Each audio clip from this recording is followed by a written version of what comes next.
Assalamualaikum warahmatullahi wabarakatuh. Perkenalkan, nama saya Nashwa Salsabila Fitranti.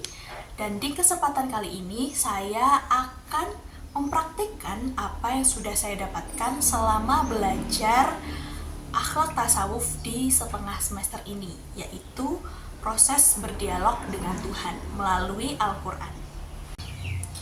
Nah, sebelum memasuki proses dialog ini, saya sudah lebih dulu melakukan tahapan-tahapan yang dianjurkan oleh dosen saya, seperti beristighfar, bersolawat kepada Nabi, dan mengirimkan Al-Fatihah, yaitu Al-Fatihah kepada Nabi Muhammad, kepada guru, orang tua, dan lain sebagainya. Nah, kemudian setelah tahapan tersebut selesai, saya mulai memberikan pertanyaan yang merupakan salah satu hal yang saya keluhkan akhir-akhir ini, yaitu saya merasa bahwa saya sedang berada dalam masa quarter life crisis, yang mana ini umum atau akan pasti dialami oleh mereka-mereka atau orang-orang yang berusia 20-30 tahun. Quarter life crisis ini adalah keadaan di mana seseorang akan merasakan kebingungan, kecemasan, kekhawatiran tentang arah hidup mereka di masa mendatang. Biasanya berkaitan dengan pendidikan, karir, hubungan, keuangan, dan lain sebagainya. Nah, quarter life crisis ini bisa juga dipicu oleh faktor dari luar seperti tekanan sosial, yaitu perbandingan diri sendiri dengan teman sebaya atau perbandingan orang-orang di media sosial. Nah, hal itu akan membuat kita merasa bahwa kita sedang tertinggal jauh dari mereka dan merasa bahwa kita tidak punya progres apa-apa dalam hidup. Di situ akan membuat kita cemas dan insecure terhadap keadaan tersebut. Quarter life crisis ini bisa juga kebingungan kita terhadap masa depan, seperti kita nanti mau kemana, ini arahnya kemana, kita nanti mau bagaimana, kita akan merasa kebingungan. Di situ kita sangat-sangat susah atau sangat-sangat bingung untuk menentukan pilihan hidup kita seperti apa. Nah, quarter life crisis adalah keadaan di mana seseorang akan merasakan bingung, khawatir, cemas terhadap arah hidup di masa mendatang. Biasanya berkaitan dengan pendidikan, karir, keuangan, hubungan, dan lain-lain. Nah, dalam masa quarter life crisis ini, seseorang akan merasa tertinggal jauh dari teman-temannya ketika teman-temannya membuat suatu branding di sosial media dan membuat kita merasa insecure terhadap pencapaian-pencapaian mereka dan merasa bahwa kita tidak punya progres apa-apa dalam hidup.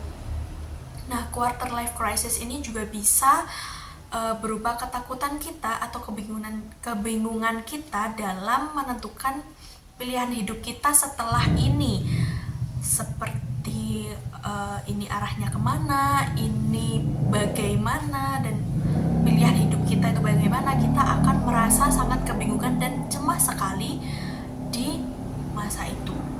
Nah, saya sebagai mahasiswa akhir yang juga berusia kisaran 20-30 tahun sedang merasakan hal tersebut. Mungkin masalah-masalah tersebut bisa datang dari keraguan saya, seperti apakah saya nanti bisa lulus dengan tepat waktu, kemudian apakah pekerjaan yang harus saya lakukan setelah lulus ini, saya harus bagaimana, saya harus mengambil ini atau mengambil ini, dan itu sangat-sangat membuat saya kebingungan dan merasa cemas akhir-akhir ini. Nah, dalam proses berdialog dengan Tuhan ini, saya menyampaikan pertanyaan saya, yaitu orang bilang kalau quarter life crisis ini pasti akan berlalu, kita akan bisa melewati fase-fase ini. Nah, pertanyaan saya, bagaimana cara kita menghadapi masa-masa ini dengan baik dan benar? Bagaimana cara kita mengelola kekhawatiran kita, kebingungan kita, dan melewati fase ini dengan baik. Nah, kemudian setelah saya membuka Al-Quran, Allah memberikan saya jawaban melalui Quran surah Al-Isra ayat 7, yang artinya, jika kamu berbuat baik, berarti kamu telah berbuat baik kepada dirimu sendiri. Jika kamu berbuat jahat, kerugian dari kejahatan itu kembali kepada dirimu sendiri. Apabila datang saat kerusakan yang kedua, kami bangkitkan musuhmu untuk menyuramkan wajahmu, untuk memasuki masjid Baitul Maqdis sebagaimana memasukinya ketika pertama kali, dan untuk membinasakan apa saja yang mereka kuasai. Nah, dari ayat yang sudah saya baca tadi, yaitu di dalam Quran surah Al-Isra ayat 7, ada bagian yang mengena di hati saya, yaitu pada bagian yang artinya, apabila kamu berbuat baik, maka kebaikan itu akan kembali kepadamu, dan apabila kamu berbuat kejahatan atau berbuat buruk, maka keburukan itu juga akan kembali kepadamu. Nah, dari ayat ini saya sedikit memahami bahwa ada yang namanya konsekuensi dari perbuatan. Apabila kita berbuat baik, maka hasil yang kita panen nanti juga akan baik. Apabila kita berbuat buruk, hasil yang kita panen juga akan tidak akan seperti harapan kita atau buruk.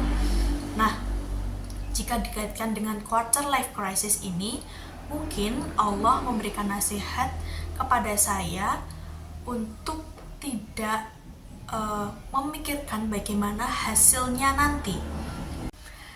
Nah, dari proses berdialog ini, saya mengambil kesimpulan bahwa kita sebagai manusia stop untuk selalu membingungkan, mencemaskan, atau mengkhawatirkan sesuatu yang belum terjadi atau sesuatu yang masih terjadi di masa mendatang. Stop untuk selalu membandingkan diri dengan pencapaian orang lain. Stop insecure dengan pencapaian orang lain yang lebih dulu, dan stop untuk merasa atau selalu merasa tertinggal dari orang lain. Alih-alih kita sebagai manusia harus selalu fokus dengan diri sendiri. Mari kita selalu bersungguh-sungguh dan berusaha dalam mencapai apa yang ingin kita capai nanti. Fokus pada proses kita, fokus pada progres kita, dan yakin dan juga percaya bahwa proses inilah atau kesungguh-sungguhan kita inilah yang nanti akan mendatangkan hasil yang mungkin bisa saja lebih dari yang kita harapkan, seperti itu. Nah, sekian proses praktik berdialog dengan Tuhan kali ini.